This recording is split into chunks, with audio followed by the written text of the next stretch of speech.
Le monde de Révérend Insanity n'est pas fait pour les âmes sensibles. C'est un royaume où les forts s'attaquent aux faibles. Un lieu où la moralité n'est qu'une notion fugace. La survie repose sur la ruse et les gus, ces insectes venimeux qui confèrent à leur maître des capacités surnaturelles. Dans ce paysage impitoyable, nous trouvons Fang Yuan, un maître gu rusé et ambitieux. Je suis un homme qui s'est frayé un chemin vers le pouvoir par la seule force de son implacabilité. Dans sa ligne de mire se trouve Bai Ningbing, un maître gu vertueux, rayonnant d'une aura de justice glaciale. Nos chemins se croisent lors d'une rencontre fatidique qui laissera derrière elle une traînée de sang et de promesses brisées. Deux faces d'une même pièce, Fang Yuan et Bai Ningbing sont destinés à s'affronter. Dans ce monde, un seul peut rester debout. La tension est palpable dans l'air. Fang Yuan et Bai Ningbing se fixent du regard à travers la vallée désolée. J'exige un combat loyal. Je mettrai fin à votre règne de terreur. Sa voix, froide et tranchante, fend l'air, promesse de châtiment. Fang Yuan, une lueur d'amusement dans le regard, semble imperturbable. Il sait que la survie l'emporte sur l'honneur dans ce jeu brutal. Retraite stratégique plutôt qu'affrontement direct. Tel un fantôme, il se fond dans l'ombre, laissant Bai Ningbing enragé. La poursuite est lancée, un jeu mortel du chat et de la souris à travers un terrain périlleux. Chaque pas est semé de danger. Chaque ombre pourrait cacher un piège mortel. La vallée n'est pas vide. Elle grouille d'observateurs silencieux, d'autres maîtres gus attirés par l'odeur du conflit. Ils observent le drame qui se déroule avec un mélange de peur et de fascination. Fang Yuan, maître manipulateur, est source à la fois de terreur et de respect réticent. Bai Ningbing, avec sa droiture inébranlable, inspire admiration et appréhension. Les enjeux sont plus élevés que jamais. Les yeux du monde, ou du moins de ce coin de monde, sont rivés sur eux. Le chemin de Fang Yuan le conduit plus profondément dans la vallée, vers l'antre d'une meute de loups fulgurants. Ce ne sont pas des bêtes ordinaires. Ils sont imprégnés du pouvoir de la foudre, leur croc dégoulinant d'un venin mortel. C'est un pari désespéré, même pour quelqu'un d'aussi rusé que Fang Yuan.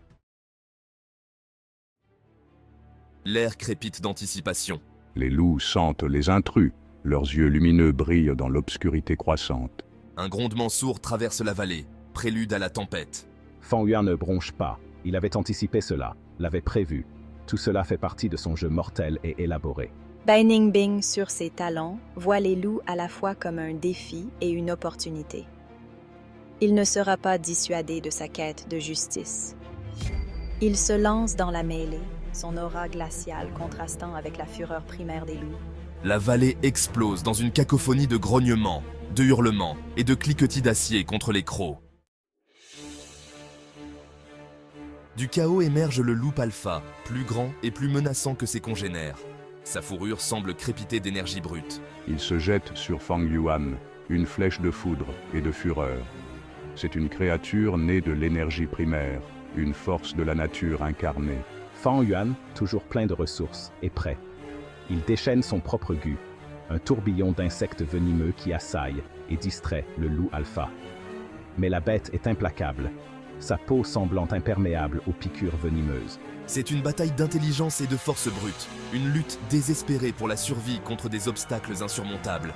Les autres loups encerclent, leurs yeux brillants d'une faim prédatrice. Bai Ningbing, imperturbable face au chaos environnant, saisit sa chance. Il déchaîne un torrent d'éclats de glace, chacun à ses tranchants pour fendre la chair et les os. L'air se refroidit tandis que sa puissance explose, témoignage de sa maîtrise de la glace et de la neige. Le loup alpha, pris au dépourvu, est criblé d'éclats de glace.